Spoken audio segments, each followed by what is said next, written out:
All right. First time on camera. This will be interesting. So we finally made it, Zach. We made it. We made it. We're here. Finally live on Yale campus for the podcast. Yep. How do you feel? Feeling good. Yeah? Yeah. Just came back from school, so first few weeks at Yale are going all right, but Yeah? feeling good.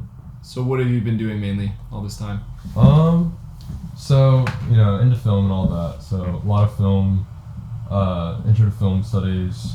I have a first year seminar. Honestly, just I feel like a big range of classes. But yeah, just your classic lecture hall classes as well. Intro to econ, and then starting languages, so French 1 as well. I'm getting into that. How's the social life do at Yale? Social life is good. Yeah? Yeah, I feel like a lot of people thinking about the Ivies. It's like you just sit in your room and study all day, but it's really not like that. At least some of my friends definitely are doing that, staying up until 4 a.m. doing their P sets. But you do go out. You have fun. There's the frat parties and your traditional college stuff. Nice, man. Nice. Yeah, it's also been pretty social at the MBA program. So a lot of events and things going on of that nature. So, talk to the mic here too. They're actually even they're not using it. Yeah. But yeah. So what are we talking about today? Yeah, I mean, I think we want to talk about the plans for the channel, right? Why are we building this channel right now? What's the idea behind it? I don't know. Do you have any thoughts, or should I just kick it off? I mean, you're the head of it, so I'll leave it to you. But I'll poke in every now and then. Yeah? All right. Well, I guess for me, I used to have my own YouTube channel focused on fitness over a decade ago, which is crazy. So time flies. Yeah. I had a lot of fun with it. And now that I've been able over my career to work in entrepreneurship and business, and I'm able to come to Yale and meet so many inspiring people that are doing startups, that are working at really great companies, I just figured that it'd be a shame not to create content for other people, the benefit of this audience here, and to create a record of what we're learning here at Yale. So really that's kind of what the impetus was for creating this, and really happy that we were able to get the equipment set up, that we've been able to kind of just work through these issues and try to launch this thing. Yeah. So I'm excited. I feel like there's not enough glimpses into the daily life of places like Yale or Harvard or just universities like that, and what actually goes on. You hear about it, but in terms of the actual life there, we were kind of talking about the balance between social life and school. I don't know, but so I think this could be a really cool opportunity to show that to the world. Awesome, man. That's great. So, dude, but which college are you in? Because I'm in the MBA program, so none of us live on campus. Yeah. I mean, we live on campus, but not in a residence. So that's pretty legendary. Yeah, it's something. So I'm in Benjamin Franklin, which is one of the new colleges. Benjamin Franklin and Poly Murray were both built in 2017. So there really is a lot of pros and cons, I feel to living there. Every other freshman in every college except Benjamin Franklin, Poly Murray, Silliman, and I think there's one more, but they all live on Old Campus, the oldest part of the Yale campus. So all the freshmen are all together in this massive quad. They all share floors, all share rooms, suites. And so while we live in our own college, in an aspect I feel you miss out in some ways on the social part of the first year life on Old Campus. But at the same time, being in Benjamin Franklin, we're living nice. There's a comment, there's a theme amongst the first years and just people in general at the undergraduate at Yale, that the people in Benjamin Franklin and Poly Murray, that they're because we have the newest facilities. We have our gym in our college is the size of our dining hall, where other people it's just a few machines here and there. So you're trying to get jacked this year, or what? I'm trying. That's the goal. We're bulking right now. Me and my friend are bulking, but yeah. How's that going? You got some muscle going. It's going pretty good. Yeah. I'm hoping I'll be able to gain some, and then get that cut come spring and summer. But I don't know. We'll see. But yeah, Benjamin Franklin it's nice. I was not upset, but I was. And everyone I've talked to at Benjamin Franklin, they were all kind of bummed at first about getting a new college because you're missing out on the traditions, everything that kind of comes with all of those super old colleges, some that have been there for like hundreds of years. And it's like, while we're missing out on that stuff, I mean, it's only like 3-4 years old. There's still a tight-knit community, I feel like, just amongst everyone there. Partly because it is so new, and because, like, I don't know, it's very different from every other college at Yale, but at the same time, it's a good difference. But there are pros and cons. We are further away from campus, I feel like, than a lot of the other colleges, especially the freshmen on old campus. So it's quite a walk to get certain places. But yeah, it's nice. Nice, man. How many residences are there? So there's 14 residential colleges. I honestly don't know if I can name them all. Yeah. But yeah, Benjamin Franklin, Pauli Murray. There's a big one near us, Silliman. That's a pretty popular one. How old is the oldest one? Is this from like the 1800s or? That's a good question. Yeah. I think it would be all the way back to the 1700s. Holy crap. I'm not sure though. I know some of the oldest are like Trumbull, which everyone jokes on. It's like it's known around campus as like you don't want to be in Trumbull. Oh really? Why is that? It's just everyone, like, I don't know. There's just a common joke, like whenever you meet someone from Trumbull, they're like weirdos or what? No, it's like their college dining hall, their food is like known to not be very good. They're not the prettiest college, like in terms of architecture. It's just I don't know, like that's one place where like you don't want to be. But so all the Trumbull people, they're living. But and then yeah, there's a good amount of colleges, I feel like. Nice, man. That's awesome. That's good. Yeah, I just think it's really cool. I had breakfast today actually at Morehouse. I don't know if you've been there, but Is it one of the colleges? Yeah, I believe so. Morehouse College? Is that what it? I've never heard of that. Oh, okay. It's I'm really sure close it is. to Toads. To Toads and is it Maury's? Yeah. Yeah. Interesting. Oh wait, is it one of the new, like, it's kind of like prison looking? Yeah. It looks really weird. Yeah. Yeah. Yeah, I haven't been to those.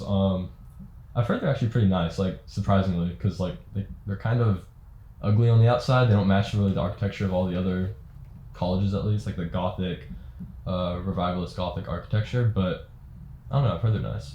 Yeah, I think so too. It's cool. I think it's cool to be able to live with like all these really brilliant people, and just like have meals together and go to the gym together and have that community. I think that's awesome. No, yeah, that's such. Even like I've only been here for, I think it's been like a month now, but just every single person you meet here, it's incredible compared to like.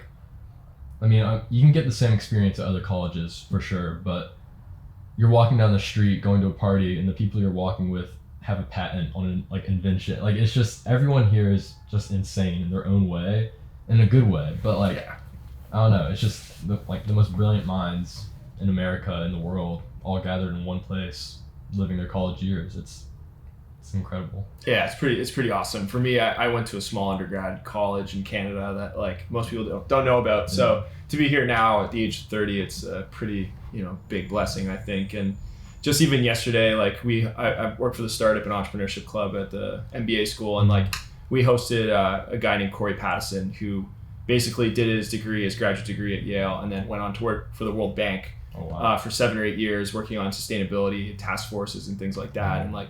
Super brilliant guy, and then he left that to do a startup focused on carbon capture in Africa, and he's just about to close his first seed round of $3 or $4 million or something like that. So just like literally, he just came to campus. He came to the business school, just sat in the courtyard for like an hour of his time just to chat with us, like have a coffee. It's like a group of 8 of us. It was just such a cool experience, just having people like that just coming through the doors each and every day. So that's kind of what kind of keeps me going. It excites me a lot. It's incredible. It's the opportunities here, I feel like, are just endless. Like the amount of things you can do, it's incredible. Yeah. So like, what about yourself though? Like, what are your plans with film at Yale, and like, why did you pick Yale?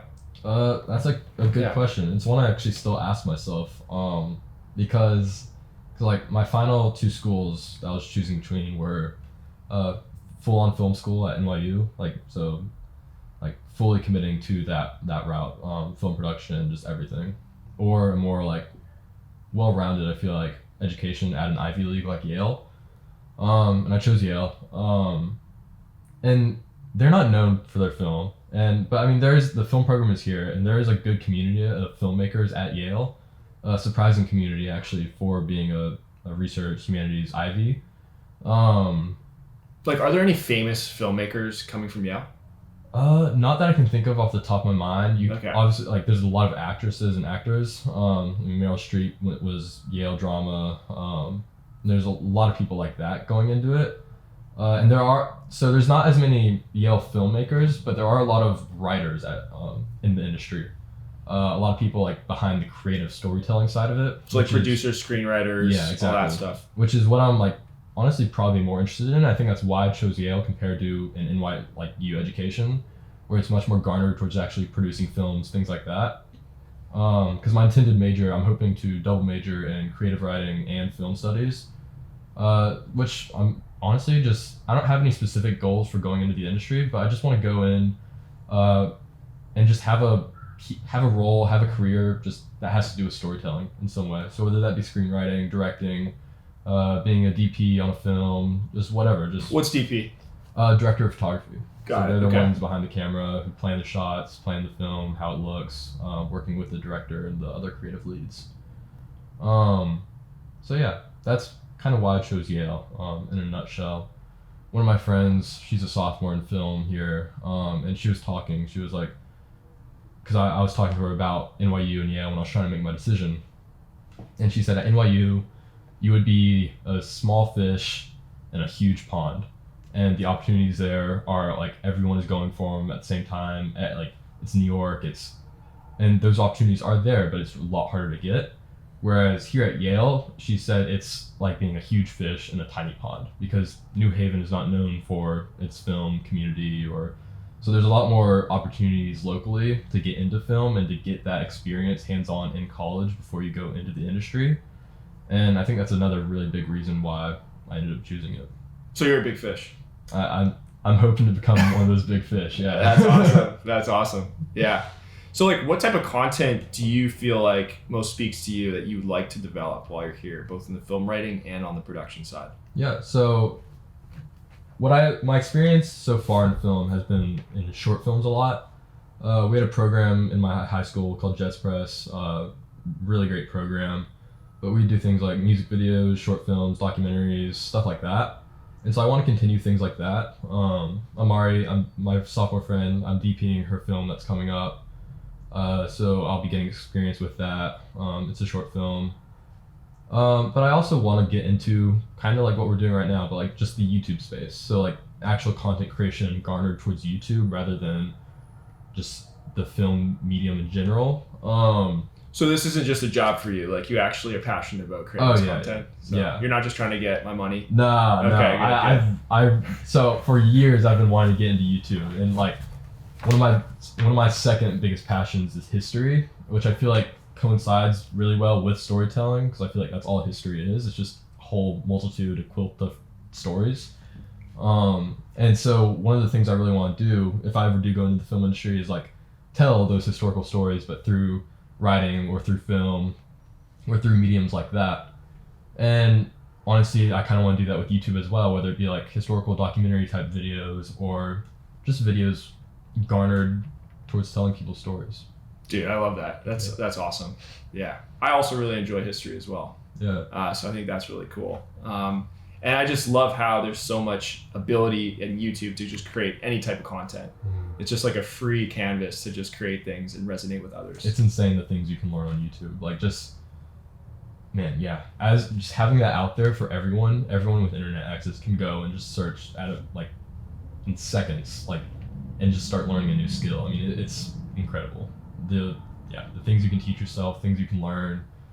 I mean, there's like a really big thing going around that like you can learn everything you'd learn in film school while just watching YouTube, which I honestly believe is true. Like the skills that you learn in film school can easily be taught and learned through watching YouTube and just going out and getting experience, just shooting films on your phone even. I mean, yeah. So you're saying like if someone doesn't have the opportunity to come to Yale, that they can still learn a lot of the skills that you're learning right now from their YouTube channel? I think the technical skills of like filmmaking, those are definitely important, especially for going into like the career for it. But I mean, everyone says it, like you hear all the actors saying, you hear directors saying, like, if you want to do something, you just do it. And like, it's never been more accessible, like, as it is now. I mean, everyone has a phone. Everyone can go out and just shoot a video if they wanted to. I think what it really comes down to is the passion that people have for the topic, whether it be history or filmmaking or writing or whatever it may be. But yeah, like, it's never been so accessible as it is now. It's actually kind of reminds me a little bit of the MBA dilemma, where basically, like, I'm really focused on entrepreneurship and startups, as you know. Yeah. And like, to be honest, like, the dilemma that I face and that a lot of people ask me in the startup scene is Yale, is it really about going there for the learning, or is it about the brand? And I want to hear your thoughts on that. And I have some thoughts on it as well from the business perspective. But my opinion is it's definitely about the brand and the name. I think the benefit of a college like this, and even like, again, if I did choose NYU, or my dream school was USC, which I got rejected from. But like, if I had ended up going, really, so USC rejected you? Yeah, USC Film School. But dang, like, having those names on your transcript, I feel like just. You could have been out there in California instead of in the Northeast winters. Yeah, so freeze my butt off in a few months. But where are you from again? Which city? Alabama. So Huntsville, Alabama. So you're a Southern boy. I'm a Southern boy. When winter starts coming, it's not even October yet, and it's already getting cold, and it's gonna be. Not looking forward to it. But yeah, I'm a Canadian boy, so I'm used to it. But I'm not saying I like it. I would still rather be in the South. Yeah. But I don't know, like having those 4 letters, the Yale name on your resume, on your transcript, especially I feel like there's also a difference in the resumes, like going into different fields. Like, I feel like having the name of Yale or like Harvard, it's probably more useful going into something like business or an area like that, or STEM or research, compared to something I feel like film or writing, like, because no one really cares what you like have on your resume. As if a film director is looking to get a really good director of photography for their upcoming movie, they're not gonna see, oh, this person went to Yale, let's bring them on. They're gonna like look at your work, your resume, your portfolio, and they're gonna see what you've done, if you have the skills it takes. But at the same time, I feel like having the name on your resume as well, like, there's an inherent like boost it gives you, no matter what. I feel like, I mean, you tell someone you went to Yale, you had your undergraduate education at Yale, and it has value. Yeah, I would agree with that for sure. Like I was saying before, I went to a small college in Canada. Like, anyone I go to the US, 95% of people won't know the school, called Wilfrid Laurier University. Great school, just not well known. Yeah. And so, like, I've even noticed it since I've started going to Yale for the last 2 months. Like, I'll go to events in New York, or I'll go to different places, and I'll just say, hey, I'm doing my MBA at Yale. And that just totally changes the people's perception of me, versus before, where I would just say, hey, I went to this school. And so, yeah, I do feel that the brand really has a lot of value.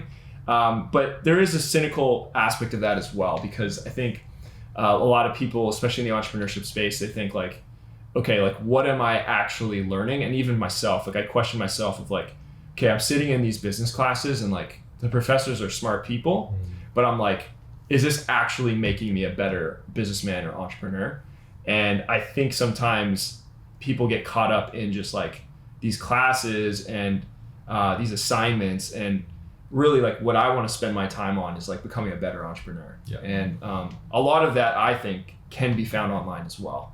I think the real great benefit of Yale as well is just being surrounded by so many brilliant people as well. So just like being inspired by people like even yourself, you're 18, or you're 19 or 18? 18, yeah. Yeah, you're 18 years old, but you're still like, you're a smart kid. You're working really hard and like trying to achieve your goals, and like you have a purpose in mind. And like, not a lot of 18-year-old kids, at least from where I came from, had that mindset. And so, yeah, I just really, one of the reasons why I chose Yale is that they have an ability for me to take courses like throughout the whole campus, and like I have access to every school and faculty with my ID card. So some business programs are a little bit siloed from the rest of the school, but with Yale, it's like I can literally in second year take courses like entirely outside of the business program and meet people at the law school medical school, Yeah. computer science, like whatever, history, and just like be around these really bright minds. So for me, that's been one of the main, I guess, benefits. Mm-hmm. But sometimes too, I have to kind of be like, all right, like forget this assignment for economics class or accounting class and like get into creating, these business ideas and things like that. Like it's not going to happen on its own. Yeah. Just like in filmmaking, it comes down to like, hey, what have I done? Mm-hmm. It doesn't matter how many courses I've taken on, these business principles. It's like applying it in the real world. So so that's kind of like how it's been for me. I feel like being surrounded by like all the brilliant minds, like, because I feel like everyone tosses around the word networking, like in all careers, every field. Yeah. I mean, film, business, like whatever. And I forgot where it was on a Zoom meeting I had during that college application process. But it was talking about like horizontal networking versus like vertical networking. Like vertical networking, like at a place, say like you go to a college, you meet a professor, and like that's like more like vertical networking. I feel like someone above you. Yeah, and like that happens, but horizontal networking is, like this person was saying, is really where you will get your opportunities, and it's in the people you meet, the people you go to college with, you spend time with, become friends with, and eventually they will be growing, they will be doing these things alongside you, and if they know you, like they'll pull you in. Like if you know a film person in undergrad, you shoot some of their films for them, you like collaborate together. 20 years they could be directing a film and call you up and be like, hey, do you want to come work in that, like, and that could be your in. And like I feel like that's a really underrated thing that a lot of people don't focus on, is the horizontal aspect of networking rather than just like the vertical aspect. Like everyone goes to college and they're like, okay, what can this college give me, like internships, what positions can, like, instead of thinking about like the people they're going to be surrounded by and learning with and growing with. So. Yeah, totally. I think that's a really great point. Like just building those peer-to-peer relationships. And like even for myself, I feel so lucky with just the roommates that I have in this house here. Yeah. Like I've got 3 other roommates. Like one of them's working already at Yale Ventures, like in their VC arm. So he's a great guy. And then another person, he's an Irish lad, is working part-time as a consultant for like these major businesses. Like he's doing a lot of great work from there, and I learn a lot from him just on like the projects he's working on as a consultant part-time. And then the third roommate is actually like a double degree medical doctor at Brown University, another Ivy League, and doing his MBA at the same time. And he's working part-time as a VC in the healthcare space. So I'm just like surrounded by like these really like, and it's just like we just like have fun together. We just like go out to the bar together and just like hang out, and it's so casual. And like building these types of relationships at this stage of our career, like they're gonna last us a lifetime. And so I just think that's a really great point. Yeah. So what else do you think is required to have like a good experience at a place like Yale? Like how are you looking at it from like a personal perspective? Like, are you having fun? I have been having fun. Yeah. I think just being receptive, and especially, I don't know how it is at the graduate school, but I feel like undergrad, everyone's coming from all these different places across the country, across the world, and in high school especially, I feel like there's a very strong just like there's a pressure, so like an automatic social pressure, no matter where you are. And I feel like when you go to Yale or just any college in general, you kind of just have to let that go and just treat everyone as like a friend that you haven't met yet. And I think that's like, I've already formed some really great friendships here, and I think that mindset going into it has been what's allowed me to do that. So yeah, in terms of like a social life and like that aspect of college, I feel like that's the key point, is just be accepting, be open to all these different opportunities, say yes to everything, and yeah, just seek out friends where someone used to be a stranger. That's awesome. What are some of the things you've said yes to that maybe you were surprised by, or that you were able to be a part of? Like a lot of going out. I wasn't really a going out person in high school, but oh really? Yeah, I wasn't. Well, and my high school also didn't really have like that opportunity, coming from Alabama. Why is that? if you wanted to go out somewhere on a Friday night, you would go to the Sonic Drive-In to see other people hoop, and like that was the hanging out. That was the social life. And why is that? Like what? There wasn't like clubs here or down in Alabama. There wasn't bars really, or if there was bars, they'd be really strict about like letting people in, and I don't know. There just wasn't. I mean, the only parties there were house parties, which happened, but they weren't super great. But it's different being in college and having the frats that throw parties and having toads, which I've been to, and it's good. So I feel like just saying yes to those things, making new friends, and again, just being really receptive and open to everything. You mentioned Toads. What is Toads? Because everyone talks about it, and I've seen the front of it. Can you explain to the viewers who have not seen this place, like what is Toads and why is it so legendary? It's Yale's club, basically. It's our nightclub. So every Yale, so they have a Wednesday night Toads night. It's called WODS amongst Yaleys. You can only get in if you have a Yale ID. So that's a great place, honestly, to go just to make friends, just to meet people, because it's all people at your school, a lot of freshmen. But yeah, it's just the New Haven nightclub that everyone at Yale basically goes to. And there's other spots. There's bars like on Chapel Street in downtown and places like that. But for at least Yale undergrad, Toads is like the place. Because it's also right on campus. It's right next to HQ, the Humanities Quadrangle. Across the street from it is Sterling Memorial Library, or our main library. So, I mean, it's like right there. And yeah, it's the place to go. Yeah, I guess that's the undergrad place to go, and then we have Griffins, so the grad school students. I don't even know if you have access to it. No, I've never even heard of that. Oh, really? Okay, yeah. So we have our own area really close by called Griffins. Is it a nightclub or like a bar? Or? Yeah, there's 2 floors. So there's a bar on the bottom floor, top floor is a club, and then there's also like a patio on the side. It's like a kind of outdoor, semi-outdoor patio. So there's kind of like 3 different areas you can go into. Yeah. And I think you have to be a grad student to access it. But I could bring you in as a guest. So I'm not sure if you're looking to, because you're still single, right? Yeah, I am. Yeah, I don't know if you're interested in like dating like kind of grad students, but there's a lot of really smart gals out there in the grad program. So I don't know what your thoughts are, but maybe one day I'll put like what's it called? Griffins, yeah, Griffins. Yeah, I think they used to call it gypsies, and then I think around 2020 it went up like sort of. I think they had to change the name, so they called it Griffins. So yeah, it's a good time. Yeah. I think it's open from Thursday to Sunday. I think it's not open every day. But yeah, that's where all of us go, all the law students and business students and things like that. So yeah. What else do you think that you've been able to kind of like reflect on during these last 2 months? Like it could be about the school, it could just be about life. Like, have you had any moments of reflection, or has it just been totally just like too much socializing and haven't had a chance to think on life? It's been very, very busy, and I think it's partly garnered, like Yale definitely does it on purpose, especially at first. They keep you busy with orientation. You have a FROCO group. It's like a group, a senior in your college takes like 8 freshmen, and you just have so it's kind of like an automatic friend group almost, or at least people you know.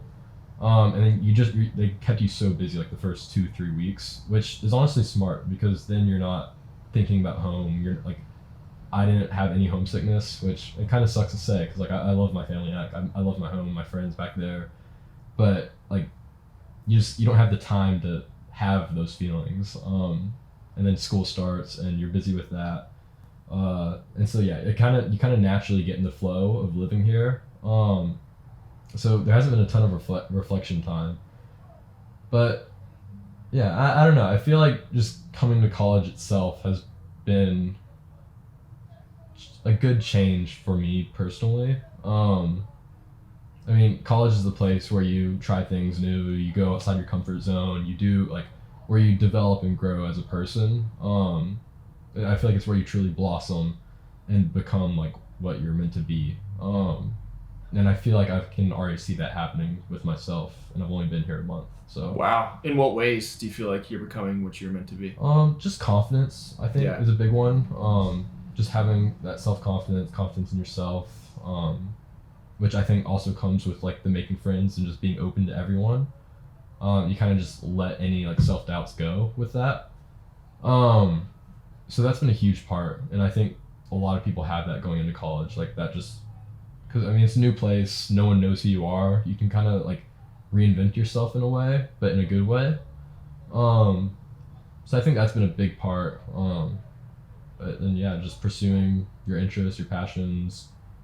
I feel like the distractions I had back home in terms of like video games or just like have been really minimized here. And like I still go out and do things with my friends and like on weekends and stuff. But there is a really strong, especially being surrounded by all these other academically inclined people. Like everyone does the work. You're staying up late doing your homework at PSETs, and I mean, I don't know. It's a good environment.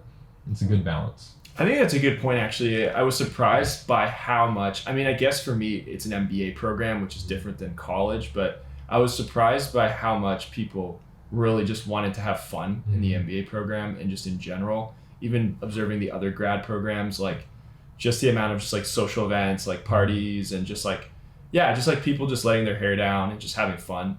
But at the same time, I feel like Yale has a really good culture of like work hard and play hard. So like people are still like on top of things for the most part. And like, it's not like super sloppy like in college where I went to college at times. So that has been cool. It's been like, but it does make life like really like each day is very full because you've got like a ton of responsibilities and things to do. Like everyone's on top of at the same time. There's like a ton of social events and in the evenings and the afternoons and whatever. So, so like I definitely feel that too. And it's been a lot. I'm usually somebody that I love to journal. I love to think and reflect. And like, I have not done a lot of that in the last 2 months. Yeah. I brought my journal from back home and it's been sitting on my desk untouched since I got here. Like I think if my mom ever watches this, she'll kill me. But like, I think I've been staying up probably until like 3 a.m. Just like that's become like my normal, which isn't good. Like sleep habits are important. But what time do you have classes at? My earliest class is 11:35. Oh, wow. Which, like I planned it so I wouldn't have any like really early classes, but I don't know. It's a different lifestyle being in college. Dang. So you're staying up till 3 a.m. like at the residence or like what are you up to? Just a variety of things.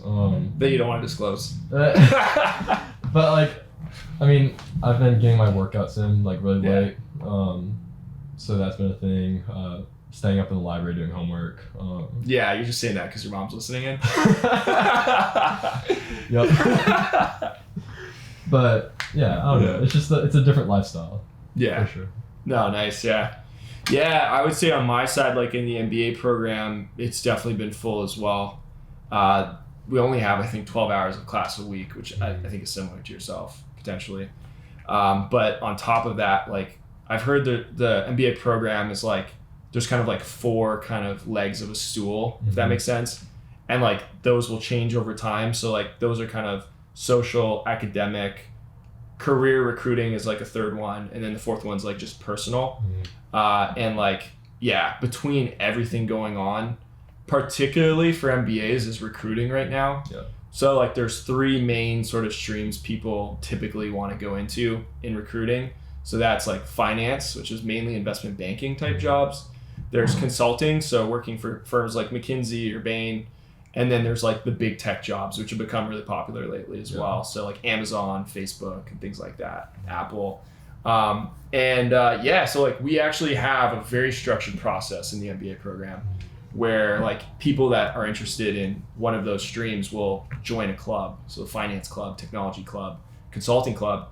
And then like essentially it becomes like another course where you're put into groups of like 6 to 8 people. In those groups, you'll meet each week to discuss like cases, interview prep, resume prep. And then they'll also have seminars for the entire group, the entire club, going through like best practices for like trying to get these jobs. And then like the employers, like they've already started coming on campus. So like numerous evenings in the last couple weeks, you'll have like McKinsey on campus, like having like a wine and cheese event, and they'll do like a talk, and then be like 60 or 70 of our peer students just like dressed up in suits and like going around and trying to talk to these consultants at like McKinsey or something like that, trying to get their business card, trying to like set up a coffee chat and things like that. So there's like this whole process that people have to go through, the networking, the emails, the follow-ups, trying to get an edge to like be able to get just a summer internship, literally a 8 to 10 week summer internship. And then apparently like once you do that, then, you know, you have a good likelihood of getting a full-time offer after the second year. So that's been a big thing. You know, as you know, like for myself, like I'm on a very different, sort of career path. Like I'm trying to really stay into venture capital and startups, and really encourage that career path for our year and for future years. So there's been a lot on that side. I've been meeting with a lot of people, just trying to convince them to start a venture. Yeah. So I do coffee chats like pretty often, almost every day with people. Some of them reach out to me and they'll ask me questions. Others, you know, I'll reach out to because I hear that they're working on something. Really just trying to help people, take seriously like that they can make this kind of attempt of building a venture, because there's very few times I think in life where, and I think it's similar to in film, like where you have like this amount of time where you don't have a full-time job and you're able to actually just like focus on a riskier project and like try to do something new. So that's what I try to tell people. I don't know if we'll see like how much traction that gets, because most people are pretty, I think, like attracted to the base salary of like these different roles. Like straight up, like for tech and consulting, like the base salary now is, I think it's near 200K. Like that's sort of like standard. And then like for banking, that's like, you can also get like 100% bonus on top of that. So you can make like 400K like right out of MBA school. So that's kind of like, the stakes are high. I've definitely noticed on campus there's been, overall I would say Yale's like a lot more friendly of a program compared to like our counterparts at Wharton and like Harvard Business School and like Columbia and stuff like that. But still I've noticed there's been a little bit of like, I don't know if it's like cutthroat. I don't think it's cutthroat, but I just think like people are like super focused and laser focused on like trying to like get these coffee chats and like just a little bit less chill than they were like a month or two ago. Yeah. So that's been kind of annoying for me, but I get it too. I think, you know, everyone's just trying to get their career in order, and I understand that too. Yeah. So that's the MBA life. Yeah, it's crazy. Yeah. Do you feel that at all with the film side or no? Not yet. It's been. Yeah. I think because like everyone's still just kind of settling in, so it hasn't really been. I don't know. Yeah, I haven't really felt that. Yeah, I think college is different too, and you've got like 4 years to figure stuff out. Yeah, because like how many people are there in the film program? In the actual film program, I'm not sure. The class I'm in right now, Intro to Film, has like 50 something people probably in it right now, but a lot of them are just taking it for like their humanities credit. But like in Benjamin Franklin College, like itself, I can think of 4 people, not counting me, who are like interested in like majoring in film. So I mean, there's a decent little portion, I feel like, of the humanities people who are doing film. So how does that feel for you? Because like, actually, to me, I'm surprised by that number. It seems very low. Like only 4 people. Like how many people are there in Benjamin Franklin? There's 130 first years. Okay, 130, but still, so like that's like less than like what 3 or 4% of the entire the entire residency. And I'm sure it's probably similar across the other 14 or 13 colleges and residences. So like, how does that make you feel as somebody that's trying to like work on these projects as a filmmaker when like most of your friends are not involved with that at all? I think a lot of it is going to come down to the independence of it and getting into, and I think that's partly why I'm interested in getting more into like YouTube. So I feel like that's a much more, in some ways, and certain types of like content for that, is a much more independent process compared to like creating a whole short film where you need a crew and like all these other people and actors and stuff. But I think a big part of like everyone in the film program and interested in film wants to grow, and like we're all so eager, I feel like, to make these films. Like there's a lot of opportunities on campus for senior thesis films, or just films people are doing off to the side, and they may not like be super professional, but everyone wants to grow film at Yale, because it's a very small subsection of what Yale is known for, and just in general.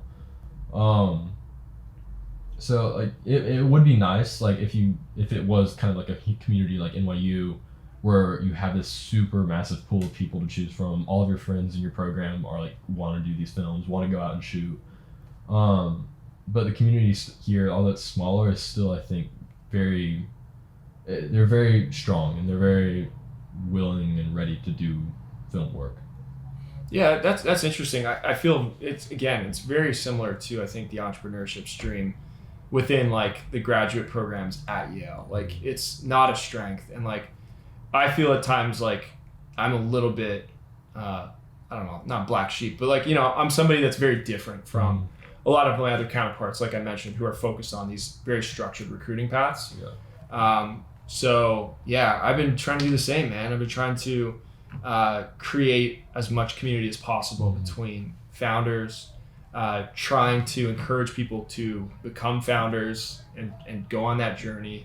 It's a tough path, but I think that Yale has the ingredients to be a great entrepreneurship hub, just because of the talent of the people.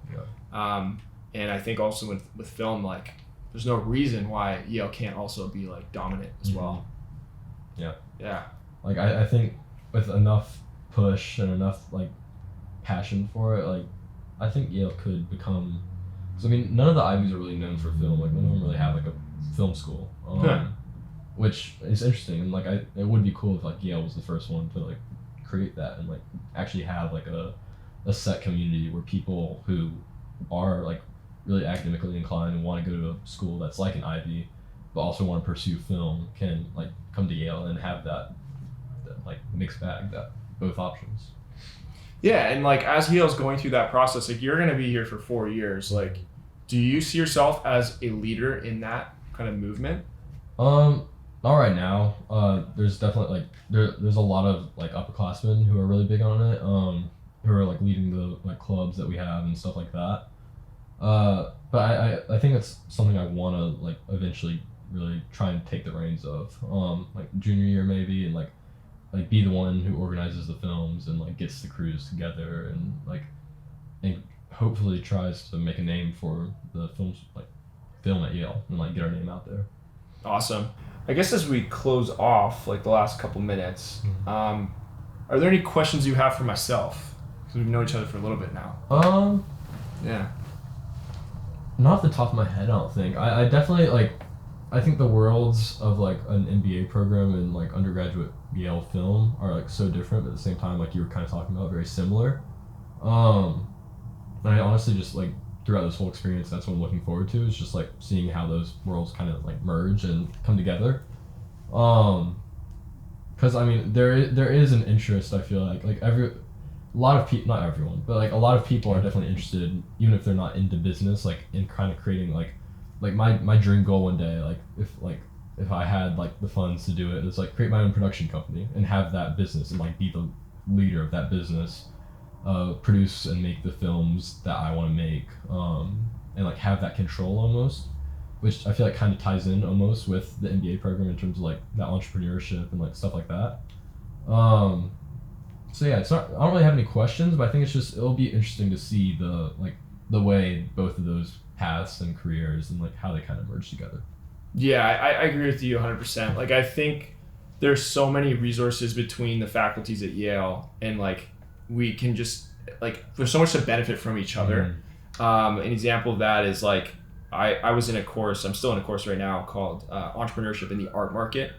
So it's focused on the fine art market and the NFT market, and just kind of like how people can make money in that market between the galleries, the auction houses, the artists themselves, the promoters.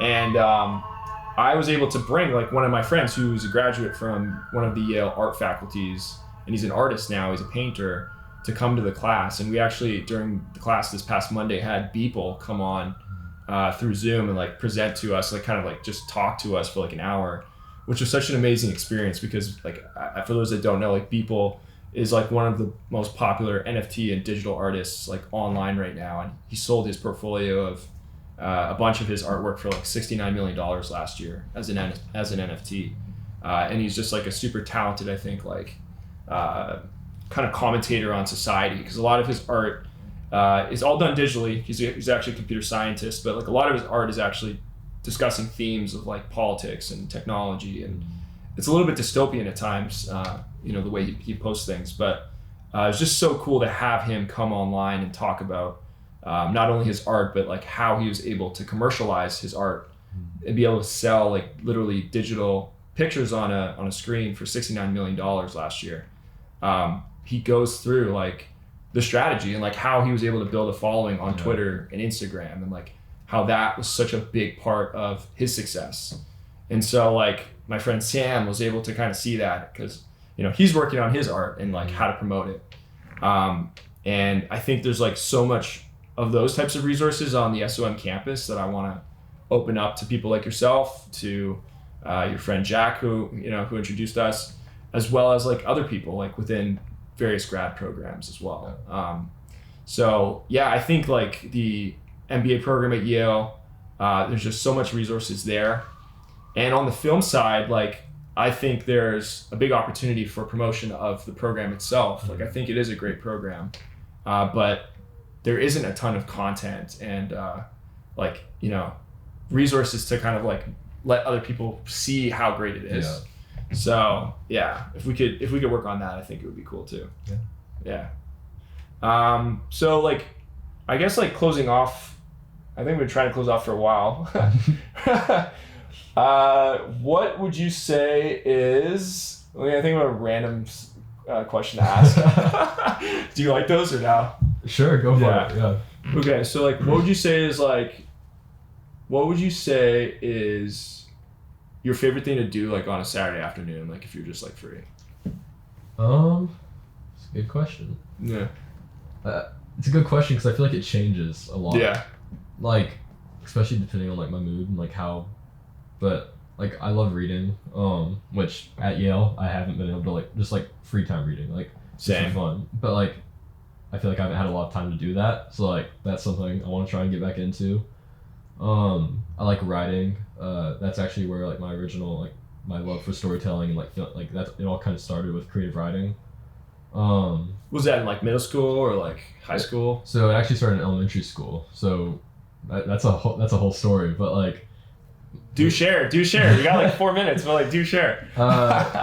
So I was in our school's enrichment program, and we had a thing. Was that like gifted or something like that? Yeah. Okay. And it was there's a children's book called The Mysteries of Harris Burdick, and I love it because it's really what started like my whole passions. But it's like the story behind the book is that it was this illustrator who came to a publisher and he was like, I have these pictures that I drew and these like the start of the story, and if you like them, I'll come back like tomorrow with the rest of them and we can publish them. And then like all the pictures, they're all very kind of mysterious and like intriguing and just like kind of like provokes the imagination. And then like the story goes that like the illustrator was never heard from again. Like he just disappeared, and like no one knows who Harris Burdick was, and so it's called The Mysteries of Harris Burdick. Wait, is this fiction or nonfiction? That's the story behind the publishing of the book, but it's okay. I'm pretty sure it's like not actually true. Okay. I think it's just kind of what the actual author and publisher did to like kind of hype it up and give it that intrigue. But so our assignment was like choose one of the illustrations and one of like the story starts and write a story off of it. And mine was the illustration, which you can search, but Captain Tory. And so I wrote like a whole like short story off of it. So what was that illustration? What was in there? It was like a schooner, which is like a type of boat ship, like appearing out of the fog. And the sentence that started it was, he swung his lantern 3 times and slowly the schooner appeared. And like, so for the assignment, that's what we had to start our short story with. And mine turned into like a whole like pirate like escapade thing where they went. It was the whole thing. But that writing that story kind of got me into creative writing, which was like my first love in the storytelling like area. And from there it just transitioned into film and just like pretty much to where I am now. So that was a big tangent, but yeah. No, I think that's awesome. That's super cool. I like writing. So was that assignment that made you realize how much you love creative writing and storytelling? And how old were you at the time? I was in 5th grade, so however old that was. 12 years old or something like that. Yeah, something 11, like 12. But yeah, so writing. Did your mom read it? Yeah, she did. It actually won an award, I think, at like I got $100 for it. Oh wow! Yeah, at a local like writing contest. which was a lot of money for 5th grade me, but good for you. Yeah, it was nice. It was a good time. So you've been a prodigy for a while. It's been a long time coming. But you've been working all those years until you got the opportunity to work with, a business guy like myself to try to like commercialize your talent. And no, hopefully I don't corrupt it. No, you're all good. Yeah. But yeah, I'd say that's how it's been my Saturday afternoon, if I had a choice, or just like hanging out with friends, socializing, going out. But yeah. Dang, that's legit. That's awesome. I think what are we at now? 53 minutes. So like, I guess like, in terms of the channel now, let's go back to the channel. We got some viewers here. Like, maybe we'll post this, maybe we won't. But how do you think that we can use the passion we both have for storytelling and the setting we're in at Yale right now over the following year? Like, how do you think we can connect better with viewers and kind of share interesting stories over the next year? How do you see this? I think it'll be really interesting just to see who we can bring on. Yeah. Because again, like we're at Yale, we're surrounded by all these incredible people, like, and just every person's like insight on like life, politics, business, like whatever it may be, is always it's gonna be different. And like everyone's here is like intelligent and like they know what they're talking about for the most part. And I think that'll be a big part. Like I think we could get so many people on the podcast who will just be interesting to watch and have like interesting things that people will want to hear. And I hope and I think that will naturally bring in viewers because I think people will be interested. I agree with that. So yeah, wow. I got a tear almost in my eye right now. So that's awesome. I'm glad we're on the same page there. Well, how can people get in touch with you, Zach? People that need your services, people that want to get film done or whatever, or just want to reach out. Like, what is your best way to be contacted? With me, my Instagram is ZachW210. Okay. I have a Vimeo as well, and like you can find the link in my Instagram. My email is ZachW210 as well. Basically everything is ZachW210. At Gmail? At gmail.com, yeah. But yeah, yeah. Are you actively on the market to work on film projects for people in the Connecticut, New York, Boston area, or? Definitely, like, yeah. I'm honestly open to whatever. Like, I'm really interested in just like getting hands-on experience, because it's kind of like you were saying. Like, we're never gonna have the time without like the pressures of like a job or like those like limitations on our free time to do these things. And so like as much experience as I can get, like doing whatever it may be, whether it be documentaries, my own short films, advertisements, like I'm down to do it. Dude, this is awesome, man. Thanks so much for coming for this afternoon, and looking forward to working with you. Thank you. All right. Take it easy. Take it easy, guys. Take it easy.